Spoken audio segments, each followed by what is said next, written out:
Okay friends, അപ്പോൾ module 4 probability distribution already നമ്മളിപ്പോൾ recently കണ്ടതായതുകൊണ്ട് നിങ്ങൾ അതിൻ്റെ അന്ന് ഉള്ള കോൺസെപ്റ്റ് മറന്നു പോകാൻ കാര്യമില്ല. എന്നാലും ഞാനൊന്ന് പറയുകയാണ്. നമ്മൾ തുടക്കത്തിൽ കണ്ടത് എന്താണ് എക്സ്പെരിമെൻ്റ് എന്നുള്ളതാണ്. എക്സ്പെരിമെൻ്റ് രണ്ട് തരത്തിലുണ്ട്. ഡിറ്റർമിനിസ്റ്റിക് എക്സ്പെരിമെൻറ്റും റാൻഡം എക്സ്പെരിമെൻറ്റും. നമ്മൾ ഫോക്കസ് ചെയ്ത് റാൻഡം എക്സ്പെരിമെൻറ്റിലാണ്. റാൻഡം എക്സ്പെരിമെൻ്റ് എന്ന് പറയുമ്പോൾ നമുക്ക് ഔട്ട്കം ഏതൊക്കെയാണെന്ന് അറിയാം, പക്ഷേ ഏതായിരിക്കും കൃത്യമായിട്ട് പ്രെഡിക്റ്റ് ചെയ്യാൻ പറ്റില്ല. ക്ലിയർ ആകുന്നുണ്ടല്ലോ? ഔട്ട്കം ഏതൊക്കെയാണെന്ന് അറിയാം, അപ്പോൾ ഏത് വരുമെന്ന് കൃത്യമായിട്ട് പ്രെഡിക്റ്റ് ചെയ്യാൻ പറ്റില്ല. പക്ഷേ ഡിറ്റർമിനിസ്റ്റിക് എന്ന് പറഞ്ഞാൽ നമുക്ക് ഏതാണെന്ന് അറിയാം, പക്ഷേ ഏതൊക്കെയാണ് ഔട്ട്കം വരിക എന്നുള്ളത് അറിയാം, നമ്മൾ പറയണത് തന്നെ വരുകയും ചെയ്യും. ഓക്കെ, അങ്ങനെയുള്ള സാഹചര്യമാണ് ഡിറ്റർമിനിസ്റ്റിക്. അല്ലാത്തതാണ് റാൻഡം എന്ന് പറയുന്നത്. അപ്പോൾ റാൻഡം എക്സ്പെരിമെൻറ്റുമായിട്ട് അസോസിയേറ്റ് ചെയ്ത വേരിയബിളിനെയാണ് റാൻഡം വേരിയബിൾ എന്ന് നമ്മൾ പഠിക്കുക. അതിന് നമ്മൾ എക്സ് എന്നാണ് ത്രൂ ഔട്ട് 5th മൊഡ്യൂളിലും 4th മൊഡ്യൂളിലും മെൻഷൻ ചെയ്യുക. ഓക്കെ, അപ്പോൾ അതിനകത്ത് രണ്ട് തരത്തിലുണ്ട്. ഡിസ്ക്രീറ്റ് റാൻഡം വേരിയബിളും പിന്നെ കണ്ടിന്യൂസ് റാൻഡം വേരിയബിളും. ഡിസ്ക്രീറ്റ് എന്ന് പറഞ്ഞാൽ മക്കളെ ഒന്നുമില്ല, പെറുക്കി എഴുതണം. x = 0, 1, 2, 3 എക്സെട്ര n അങ്ങനെ പെറുക്കി എഴുതാൻ പറ്റുന്ന രീതിയാണ് ഡിസ്ക്രീറ്റ് റാൻഡം വേരിയബിൾ. കണ്ടിന്യൂസ് എന്ന് പറയുമ്പോൾ റേഞ്ചിലാണ്. ഇപ്പം 0 <= x <= 10 അല്ലെങ്കിൽ 0 <= x <= 5 ഇങ്ങനെയൊക്കെയാണ് തരുന്നതെങ്കിൽ ഇതെന്താണ് കണ്ടിന്യൂസ് റാൻഡം വേരിയബിൾ ആയിരിക്കും. കാരണം നിങ്ങൾക്ക് ഓരോ വാല്യൂസായിട്ട് എടുത്ത് എഴുതാൻ പറ്റില്ല, കാരണം ഇൻഫിനിറ്റ് നമ്പർ ഓഫ് വാല്യൂസ് ഇതിൻ്റെ ഇടയ്ക്ക്. അപ്പം അതാണ് റാൻഡം വേരിയബിളിനെ പറ്റിയുള്ള കാര്യം. ഇനി probability mass function discrete random വേരിയബിളായിട്ട് ബന്ധപ്പെട്ട് discrete random variable. Okay, discrete random വേരിയബിളുമായിട്ട് ബന്ധപ്പെട്ടതുള്ളതാണ് discrete probability mass function. Discrete random വേരിയബിളും കണ്ടിന്യൂസ് റാൻഡം വേരിയബിളും ബന്ധപ്പെടുത്തി എന്തുണ്ട്? പ്രോബബിലിറ്റി ഫംഗ്ഷൻ ഉണ്ടെന്നുള്ള കാര്യം മനസ്സിലാക്കുക. ഡിസ്ക്രീറ്റ് റാൻഡം വേരിയബിളിൻ്റെ പ്രോബബിലിറ്റി മാസ് ഫംഗ്ഷൻ എന്നുള്ളത് നമ്മളത് എഴുതുമ്പോൾ എങ്ങനെ എഴുതുന്നത്? ഇങ്ങനെ നമ്മളൊരു കോളമൊക്കെ വരച്ചു അല്ലേ? തിരിഞ്ഞു പോയി. നമ്മളിങ്ങനെ ഒരു കോളമൊക്കെ വരച്ചു. ഇവിടെ നമ്മൾ എക്സ് വാല്യൂ എഴുതി. ഇവിടെ നമ്മൾ എന്ത് ചെയ്യും? 0, 1, 2, 3 ആണെങ്കിൽ അങ്ങനെ 0, 1, 2, 3 എന്നൊക്കെ നമ്മൾ എഴുതി അല്ലേ? ഇവിടെ നമ്മൾ അതിൻ്റെ പ്രോബബിലിറ്റി, അപ്പോൾ ഇതിൻ്റെ പ്രോബബിലിറ്റി നമ്മളിവിടെ എഴുതും P0 of x. ഇതിൻ്റെ പ്രോബബിലിറ്റി നമ്മൾ എഴുതും P1 of x. ക്വസ്റ്റ്യനിൽ ഇങ്ങനെ തരും അല്ലേ? P2 of x എന്നൊക്കെ പറഞ്ഞിട്ട് നമ്മളിങ്ങനെ എഴുതി വിടും. ഓക്കെ, നമ്മളോട് ക്വസ്റ്റ്യൻ ചോദിക്കുന്നത് എന്താണ്? നമ്മളോട് ക്വസ്റ്റ്യൻ ചോദിക്കുന്നത് find the probability of x <= 2 എന്ന് പറയുമ്പോൾ നമ്മൾ എന്തൊക്കെ ചെയ്യേണ്ടത്? Probability of x = 0 plus probability of x = 1 plus probability of x = 2. ഇത് ടേബിളിൽ നോക്കുക, ആഡ് ചെയ്യുക, അങ്ങനെ വിടുക എന്നുള്ള കാര്യം മാത്രമേ ഉള്ളൂ. അപ്പോൾ ഇനി ഇതിൻ്റെ പ്രോപ്പർട്ടീസ് ആണ് നമ്മൾ ഇമ്പോർട്ടൻ്റ് ആയിട്ട് കണ്ടുപിടിക്കുന്നത്. നമുക്ക് വേണ്ടത് ക്വസ്റ്റ്യൻ വരുന്നത് k കണ്ടുപിടിക്കാനൊക്കെയാണ്. What is value of k എന്നുള്ളത്. അപ്പോൾ അതിനുവേണ്ടി നമ്മൾ ഉദ്ദേശിക്കുന്നത് ഫസ്റ്റ് പ്രോപ്പർട്ടി യൂസ് ചെയ്ത് സിഗ്മ p of x = 1 എന്നുള്ള കാര്യമാണ്. ഓക്കെ, അതായത് ഈ പ്രോബബിലിറ്റീസ് എല്ലാം ആഡ് ചെയ്ത് എപ്പോഴും എന്തായിരിക്കും? 1 ആയിരിക്കും. രണ്ടാമത്തെ പ്രോബബിലിറ്റി എന്ന് പറയുന്നത് ഈ പി ഓഫ് എക്സ്, ഈ പ്രോബബിലിറ്റികളെല്ലാം എപ്പോഴും എന്തായിരിക്കും? > 0 ആയിരിക്കും എന്നുള്ള കാര്യം. ഈ രണ്ട് പ്രോപ്പർട്ടിക്കകത്ത് ഈ പ്രോപ്പർട്ടിയാണ് നമ്മൾ ഏറ്റവും ഇമ്പോർട്ടൻ്റ് ആയിട്ട് നിങ്ങളുടെ മനസ്സിലുണ്ടാവേണ്ടതെന്ന് ഞാൻ വീണ്ടും ഊന്നി പറയുന്നു. ഓക്കെ, ഇത് ഉപയോഗിച്ചാണ് നമ്മൾ എന്ത് കണ്ടുപിടിക്കുക? k വാല്യൂ ഒക്കെ കണ്ടുപിടിക്കുന്നത്. അതായത് ഒരു ക്വസ്റ്റ്യനിൽ k കണ്ടുപിടിക്കാൻ പറഞ്ഞു കഴിഞ്ഞാൽ ഈ ഐഡിയ ഉപയോഗിച്ചാണ് k വാല്യൂ കണ്ടുപിടിക്കുന്നുള്ള കാര്യം നിങ്ങളുടെ മനസ്സിലേക്ക് എപ്പോഴും ഉണ്ടാവട്ടെ. ഓക്കെ, ഇനി അടുത്തത് നമ്മൾ കണ്ട എന്താണ്? മീൻ കണ്ടുപിടിക്കാൻ വേണ്ടി എക്സ്പെക്റ്റേഷൻ ഓഫ് എക്സ് ആണ്. അതിൻ്റെ ഫോർമുല എന്ന് പറയുന്നത് സബ്മേഷൻ എക്സ് ഇൻറ്റു അതിൻ്റെ പ്രോബബിലിറ്റി ഓഫ് എക്സ് ആണ്. ഇനി നമ്മൾ രണ്ടാമത് കണ്ടത് വേരിയൻസ് ആണ്. വേരിയൻസ് നമ്മൾ വേരിയൻസ് ഓഫ് എക്സ് എന്ന് എഴുതി. അതിന് നമ്മൾ എങ്ങനെ formula? Expectation of X square minus expectation of X the whole square എന്നാണ്. എക്സ്പെക്റ്റേഷൻ ഓഫ് എക്സ് സ്ക്വയർ എങ്ങനെ കണ്ടുപിടിക്കുന്ന ഒരാൾ ചോദിച്ചു കഴിഞ്ഞാൽ ഇതാ പറയണം, summation X square into probability of X ആണെന്നുള്ള കാര്യം. അപ്പോൾ ഈ രണ്ട് കാര്യങ്ങൾ ഒന്ന് ഓർത്തിരിക്കുക. അടുത്തിനകത്ത് ഇമ്പോർട്ടൻ്റ് ആയിട്ടുള്ള ഈ കാര്യമാണ് ഉള്ളത്. ഇനി അടുത്തത് നമ്മൾ പ്രോബബിലിറ്റി ഡെൻസിറ്റി ഫംഗ്ഷൻ കണ്ടു. ഇനി ഡിസ്ട്രിബ്യൂഷൻ ഫംഗ്ഷൻ എഫ് ഓഫ് എക്സിനൊരു formula P of x <= a ആണ്, which is equal to summation i = 1 to a അല്ലെങ്കിൽ 0 to a probability of X I എന്നാണ് ഉദ്ദേശിക്കുന്നത്. അതായത് ഈ പ്രോബബിലിറ്റി മൊത്തം ഡിസ്ട്രിബ്യൂട്ട് ചെയ്തിരിക്കുന്നത് എങ്ങനെയാണെന്ന് നമ്മൾ എഴുതുന്ന ആ കാര്യമാണ്. അപ്പം ഡിസ്ക്രീറ്റ് റാൻഡം വേരിയബിളിനെ ബന്ധപ്പെടുത്തി ഇത്രയും കാര്യങ്ങളാണ് മെയിനായിട്ടും പറയാനുള്ളത്. ഇനി അടുത്തത് നമുക്ക് വേണ്ടത് എന്താണ്? നമുക്ക് വേണ്ടത് continuous random variable, continuous random variable എന്ന കാര്യമാണ്. ഓക്കെ, ഇവിടെ നിങ്ങൾ നോക്കുക, കണ്ടിന്യൂസ് റാൻഡം വേരിയബിൾ എന്ന് പറയുമ്പോൾ ഇവിടെ എന്താണ്, ഈ എക്സ് എന്ന് പറയുന്നത് ഇപ്പോൾ ഇൻ്റർവെലിൻ്റെ അകത്തായിരിക്കും അല്ലേ. X lies in interval A less than or equal to X less than or equal to B എന്നുള്ള ഫോമിലായിരിക്കും.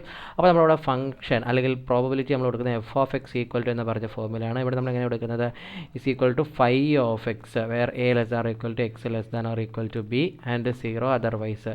ഈ ഫൈ ഓഫ് എക്സ് എന്ന് പറഞ്ഞാൽ ഇങ്ങനെയൊക്കെ നമ്മൾ ക്വസ്റ്റ്യൻ തരും, 2x അല്ലെങ്കിൽ 1 + x², അല്ലെങ്കിൽ എന്താണ് ഫൈ ഓഫ് എക്സിൻ്റെ വാല്യൂസ് ഇതൊക്കെ വരും, 2x 1 + x² അല്ലെങ്കിൽ 1/2x എക്സെട്ര ഇങ്ങനെ വരും. അതാണ് ഫൈ ഓഫ് എക്സ്. ജസ്റ്റ് ഞാൻ അത് ഇവിടെ ഒരു ഫംഗ്ഷൻ ഓഫ് എക്സ് ആണെന്ന് അറിയിക്കാൻ വേണ്ടി മാത്രം അത് എഴുതിയതാണ്. പിന്നെ ഇവിടെയും ആകെയുള്ള വ്യത്യാസം തൊട്ട് മുമ്പ് പറഞ്ഞതുപോലെ സമ്മേഷന് പകരം ഇവിടെ എല്ലായിടത്തും എന്താണ്, ഇൻ്റഗ്രേഷൻ ആണെന്നുള്ള കാര്യം. ഇൻ്റഗ്രേഷൻ കേട്ട് ആരും പേടിക്കേണ്ട.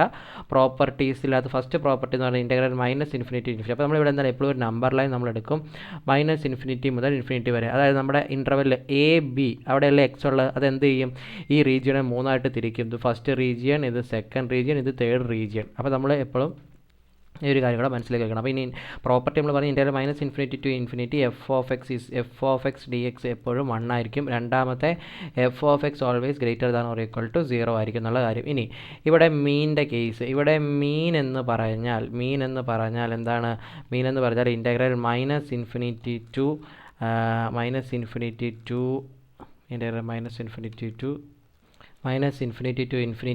X into F of X D X ആണെന്നുള്ളത് കാര്യം.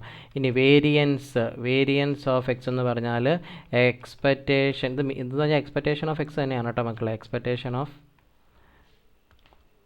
എക്സ്പെക്റ്റേഷൻ ഓഫ് എക്സ് തന്നെയാണ് മീൻ എന്ന് പറയുന്നത്. ഓക്കെ, ഇവിടെ expectation of X square minus expectation of X the whole square എന്ന് വരും, വിച്ച് ഈസ് ഈക്വൽ ടു എന്നല്ല. ഇവിടെ അടുത്തൊരു കാര്യം, നമുക്ക് എക്സ്പെക്റ്റേഷൻ ഓഫ് എക്സ് തൊട്ട് മുമ്പ് നമ്മൾ കണ്ടുപിടിച്ചല്ലോ. ഈ എക്സ്പെക്റ്റേഷൻ ഓഫ് എക്സ് സ്ക്വയറിൻ്റെ formula integral -∞ to x square into f of x dx എന്നുള്ള കാര്യം മാത്രം ഓർക്കുക. ഇനി ഇവിടെ കണ്ടിന്യൂസ് ഡിസ്ട്രിബ്യൂഷൻ ഫംഗ്ഷൻ, ഞാൻ CDF എന്ന് മാത്രമേ എഴുതുന്നുള്ളൂ. എഫ് ഓഫ് എക്സ് എന്ന് പറയുന്നത് എന്താണ്, പ്രോബബിലിറ്റി ഓഫ്. അപ്പോൾ ഇവിടെ ഞാൻ പറഞ്ഞ ക്യാപിറ്റൽ എക്സ് എഴുതുന്നതാണ്. ഇവിടെ റേഞ്ച് ആയതുകൊണ്ട് തന്നെ A less than or equal to X less or equal to B എന്നല്ലേ. അപ്പോൾ തൊട്ട് മുമ്പ് നമ്മൾ probability of X less or equal to A എന്നാണ് എന്ത് നമ്മൾ കണ്ടത്. ഇവിടെ മറ്റേ നമ്മുടെ discrete and variable case distribution function ഉണ്ട്. അപ്പോൾ ഇവിടെ അങ്ങനെ എ എടുക്കാൻ പറ്റാത്തതുകൊണ്ട് എക്സ് ആണ് നമ്മുടെ റേഞ്ച് ആയതുകൊണ്ട്. അപ്പോൾ നമ്മുടെ capital X less or equal to X എടുക്കും. ഇത് മീൻ ചെയ്ത് ഇൻ്റഗ്രൽ -∞ മുതൽ എക്സ് വരെ F of X D X, ∞ to ∞ അല്ല കേട്ടോ. ഈ ഒരു കാര്യം ഓർത്തോണം, ഈ ഒരു കാര്യം ഇമ്പോർട്ടൻ്റ് ആണ്. ഓക്കെ, അപ്പം ഈ ഒരു ഫോർമുലയും കൂടെയാണ് ഇമ്പോർട്ടൻ്റ് ആയിട്ട് ഓർത്തിരിക്കേണ്ടതുള്ള കണ്ടിന്യൂസ് റാൻഡം വേരിയബിളിനെ സംബന്ധിച്ച്. ഇനി അതിൻ്റെ ഒരു പ്രോപ്പർട്ടീസിനെ പറ്റി പറയുകയാണെങ്കിൽ, പ്രോപ്പർട്ടീസിനെ പറ്റി പറയുകയാണെങ്കിൽ സ്മോൾ എഫ് ഓഫ് എക്സ് എന്ന് പറഞ്ഞാൽ എപ്പോഴും d/dx of capital F of X ആയിരിക്കും. ഇത് റിയറായിട്ടാണ് യൂസ് ചെയ്യാറുള്ളൂ. രണ്ടാമത്തത് എഫ് ഓഫ് -∞ എപ്പോഴും 0 ആണ്, എഫ് ഓഫ് ഇൻഫിനിറ്റി എപ്പോഴും 1 ആണ്. ഓക്കെ ആണല്ലോ. ഇനി മൂന്നാമത്തെ നമ്മളോട് probability of A less or equal to X less or equal to B കാണാൻ പറഞ്ഞാൽ നമ്മൾ ചെയ്യേണ്ടത് എന്താണെന്ന് വെച്ച് കഴിഞ്ഞാൽ ഇൻ്റഗ്രൽ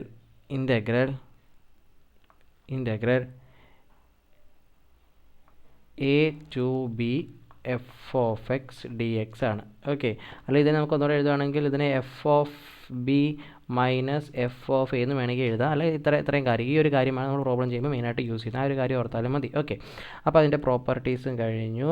ഇനി ബാക്കി കുറച്ച് ഇൻ്റഗ്രേഷൻ്റെ കാര്യങ്ങൾ പറയണം. Integral X raise to N എന്ന് പറഞ്ഞാൽ എന്താണ്, എക്സ് റൈസ് ടു n+1/n+1 ആണ്. Integral E raise to X എന്ന് പറഞ്ഞാൽ ഇ റൈസ് ടു എക്സ് ആണ്. Integral E raise to minus X E raise to -x/-1 ആണെന്നുള്ള കാര്യം ഓർക്കുക. ഇനി ഇ റൈസ് ടു -∞ എന്ന് പറഞ്ഞാൽ 0 ആണെന്ന് ഓർക്കുക. ഇ റൈസ് ടു ഇൻഫിനിറ്റി എന്ന് പറഞ്ഞു കഴിഞ്ഞാൽ എന്താണ്, ഇൻഫിനിറ്റി ആണെന്നുള്ള കാര്യം ഓർക്കുക. ഇനി ഇ റൈസ് ടു -0 എന്ന് പറഞ്ഞാലും ഇ റൈസ് ടു 0 എന്ന് പറഞ്ഞാൽ 1 ആണെന്ന കാര്യം ഓർക്കുക. ഈ ഒരു കാര്യം നമുക്ക് പ്രോബ്ലം ചെയ്യുമ്പോൾ ആവശ്യമായിട്ട് വരുന്നൊരു കാര്യമാണ്. ആ ഒരു അതുകൊണ്ട് മാത്രമാണ് അത് പറഞ്ഞത്. ഇനി നമ്മൾ അത് കഴിഞ്ഞിട്ട് 3 ഡിസ്ട്രിബ്യൂഷനാണ് അല്ലേ. 3 ഡിസ്ട്രിബ്യൂഷൻ. ഒന്നാമത് നമ്മൾ കണ്ടത് എന്താണ്, ബൈനോമിയൽ ഡിസ്ട്രിബ്യൂഷൻ. അതായത് റാൻഡം വേരിയബിൾ ഫോളോ ചെയ്യുന്ന, ഡിസ്ക്രീറ്റ് റാൻഡം വേരിയബിൾ ഫോളോ ചെയ്യുന്ന ഒരു ഡിസ്ട്രിബ്യൂഷനാണ് ബൈനോമിയൽ ഡിസ്ട്രിബ്യൂഷൻ എന്ന് പറയുന്നത്. അത് നമ്മൾ എഴുതുന്നത് എക്സ് ഫോളോസ് ബൈനോമിയൽ NPQ എന്നാണ്. Where X is equal to 0 1 2 3 etc. n. X follows binomial distribution എപ്പോൾ പറയാൻ പറ്റും, അതിൻ്റെ പ്രോബബിലിറ്റി ഡെൻസിറ്റി ഫംഗ്ഷൻ ഈ പറയുന്ന പോലെയാണെങ്കിൽ NCX into P raise to X Q raise to n-x. P എന്ന് പറഞ്ഞാൽ പ്രോബബിലിറ്റി ഓഫ് സക്സസ് ആണ്. ഓക്കെ, നമ്മൾ ഒരു probability of success probability of success. Q എന്ന് പറഞ്ഞാൽ പ്രോബബിലിറ്റി ഓഫ് ഫെയിലിയർ. മക്കളെ, രണ്ട് ഔട്ട്കം ഉള്ള എക്സ്പെരിമെൻറ്റിൻ്റെ കേസിലാണ് നമ്മൾ ഈ ബൈനോമിയൽ ഡിസ്ട്രിബ്യൂഷൻ സംഭവിക്കുന്നത്. ഇപ്പോൾ ഞാൻ ഒരു പരീക്ഷ എഴുതുമ്പോൾ നമ്മൾ ഒരു പരീക്ഷ എഴുതുമ്പോൾ രണ്ട് പോസിബിലിറ്റി ഉണ്ട്, ജയിക്കാം ജയിക്കാതിരിക്കാം. രണ്ട് ഔട്ട്കം അല്ലേ ഉള്ളൂ. ജയിക്കുന്നതിനെ പി എന്ന് വിളിച്ചു കഴിഞ്ഞാൽ ജയിക്കാനുള്ളതിൻ്റെ പ്രോബബിലിറ്റിയാണ്. ജയിക്കാനുള്ള പ്രോബബിലിറ്റിനെ സക്സസ് ആയിട്ട് എടുത്തു കഴിഞ്ഞാൽ അതിൻ്റെ പ്രോബബിലിറ്റിയാണ് പി. തോൽക്കാനുള്ളതിൻ്റെയാണ് അപ്പോൾ ക്യൂ എന്ന് പറയുന്നത്. ഇനി ഇവിടെ ഒരു കാര്യം, പി പ്ലസ് ക്യൂ എന്ന് പറയുന്നത് എപ്പോഴും എന്തായിരിക്കും? 1 ആയിരിക്കും. ഈ ഒരു കാര്യം ഓർത്തിരിക്കുക. അപ്പോൾ ഇതാണ് അതിൻ്റെ പ്രോബബിലിറ്റി ഡെൻസിറ്റി ഫംഗ്ഷൻ്റെ ഫോം എന്ന് പറയുന്നത്. ഇനി നമ്മൾ മനസ്സിലാക്കേണ്ട ഒരു കാര്യം, മീൻ ഓഫ് എ ബൈനോമിയൽ ഡിസ്ട്രിബ്യൂഷൻ, അത് നമ്മൾ മ്യൂ എന്നാണ് മെയിൻലി നോട്ട് ചെയ്യുന്നത്. അത് ഓർത്തില്ലെങ്കിലും കുഴപ്പമില്ല. Mean of a binomial distribution എന്ന് പറഞ്ഞാൽ എന്താണെന്ന് ചോദിച്ചു കഴിഞ്ഞാൽ, mean of a binomial distribution expectation of X തന്നെയാണ്, which is equal to N into P ആണ്. ഇനി variance of binomial distribution, variance of X എന്ന് പറഞ്ഞാൽ എൻ പി ക്യൂ ആണ്. Standard deviation of binomial distribution square root of N P Q ആണ്. ഇത്രയും കാര്യം ഓർക്കുക. ഈ രണ്ട് കാര്യം ഉപയോഗിച്ചിട്ടാണ് നമ്മൾ ക്വസ്റ്റ്യൻ ചോദിക്കുമ്പോൾ എന്നിൻ്റെ വാല്യൂയും പിൻ്റെ വാല്യൂ ക്യൂവിൻ്റെ വാല്യൂ കണ്ടുപിടിക്കുന്നത്. എന്നും പിയും ക്യൂയും കണ്ടുപിടിച്ചാൽ നമുക്ക് ഈ പി ഓഫ് എക്സ് കൃത്യമായിട്ട് എഴുതാൻ പറ്റും. ഓക്കെ, അങ്ങനെയാണെങ്കിൽ പിന്നെ എക്സ് ഈക്വൽ ടു 0 ആകുമ്പോഴുള്ള പി ഓഫ് എക്സ് എന്താ, എക്സ് ഈക്വൽ ടു 1 ആകുമ്പോഴുള്ള പി ഓഫ് എക്സ് എന്തെന്നൊക്കെ ചോദിച്ചു കഴിഞ്ഞാൽ കൃത്യമായിട്ട് എഴുതാൻ പറ്റും. ജസ്റ്റ് ഞാൻ ഫോർമുല മാത്രമേ വരുന്നുള്ളൂ. ഇനി ക്വസ്റ്റ്യൻ ചെയ്ത് സമയം കളയുന്നില്ല. ഓക്കെ ആണല്ലോ. ഇനി അടുത്തത് നമ്മൾ പഠിച്ചതാണ് പോസോൺ ഡിസ്ട്രിബ്യൂഷൻ. ഓക്കെ, ഇവിടെ ഒരു കാര്യം കൂടെ ഞാൻ പറഞ്ഞോട്ടെ മക്കളെ. Sigma P of X binomial ഡിസ്ട്രിബ്യൂഷൻ്റെ കേസിൽ എന്താണ്? Sigma N C X P raise to X Q raise to N minus X. അത് എപ്പോഴും എന്ത് തന്നെയാണ്? 1 തന്നെയാണെന്നുള്ള കാര്യം, അത് 1 തന്നെ നമുക്ക് കിട്ടും. ആ ഒരു കാര്യം നിങ്ങൾ ശ്രദ്ധയിലേക്ക് ജസ്റ്റ് ഒന്ന് ക്ഷണിക്കുകയാണ്. ഓക്കെ, ഇനി അടുത്ത് നമ്മൾ കണ്ട ഡിസ്ട്രിബ്യൂഷൻ രണ്ടാമത്താണ് പോസോൺ ഡിസ്ട്രിബ്യൂഷൻ എന്ന് പറയുന്ന ഡിസ്ട്രിബ്യൂഷൻ. എന്താണ് പോസോൺ ഡിസ്ട്രിബ്യൂഷൻ?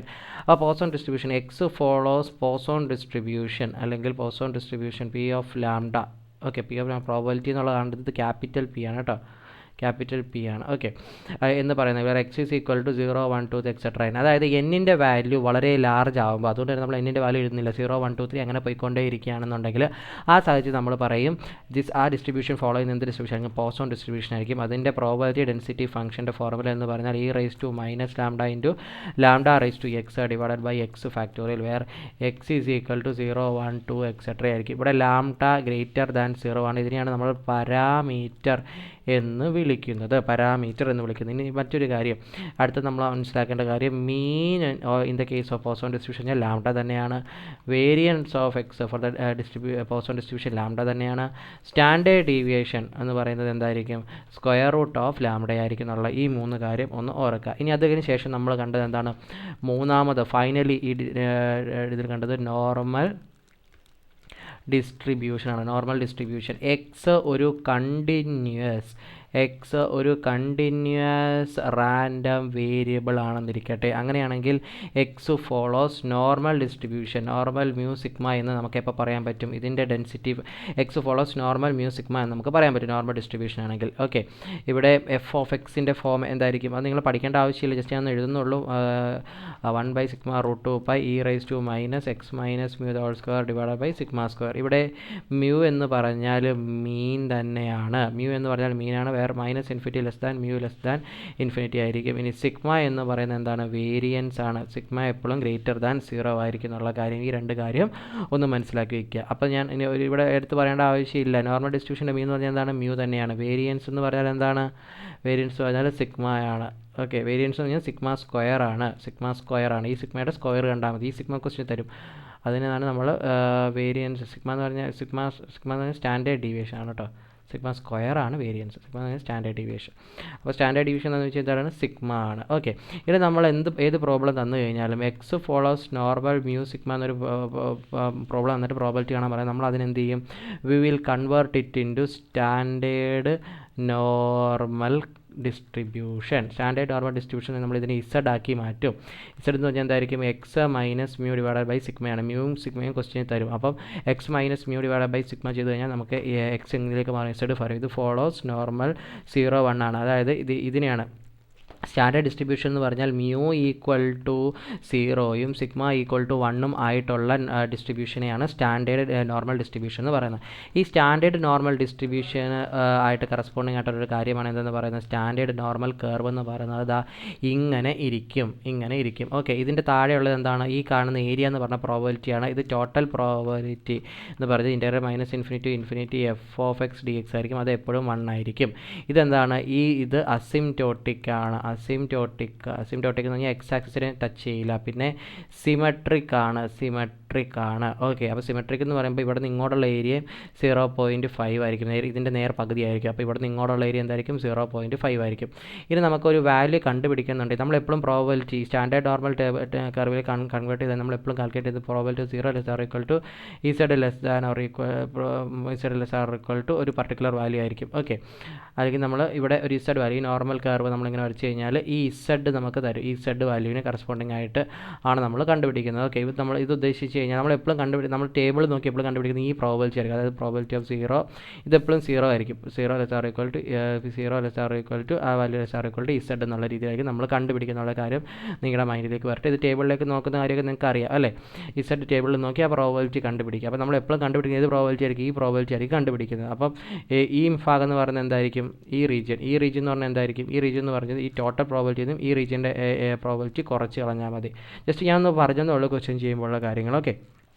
അപ്പോൾ നോർമൽ ഡിസ്ട്രിബ്യൂഷൻ നമ്മൾ എന്താണ് പ്രോബ്ലം ചെയ്യുമ്പോൾ ആ ഡെഫിനിഷൻ ഒന്നും യൂസ് ചെയ്തല്ല ചെയ്യുന്നതെന്നുള്ള കാര്യം നിങ്ങളുടെ മൈൻഡിലേക്ക് വരട്ടെ. അപ്പോൾ നമ്മളിപ്പോൾ പ്രോബബിലിറ്റി ഓഫ് A < (x) > B കാണാൻ പറഞ്ഞാൽ എന്ത് ചെയ്യണം?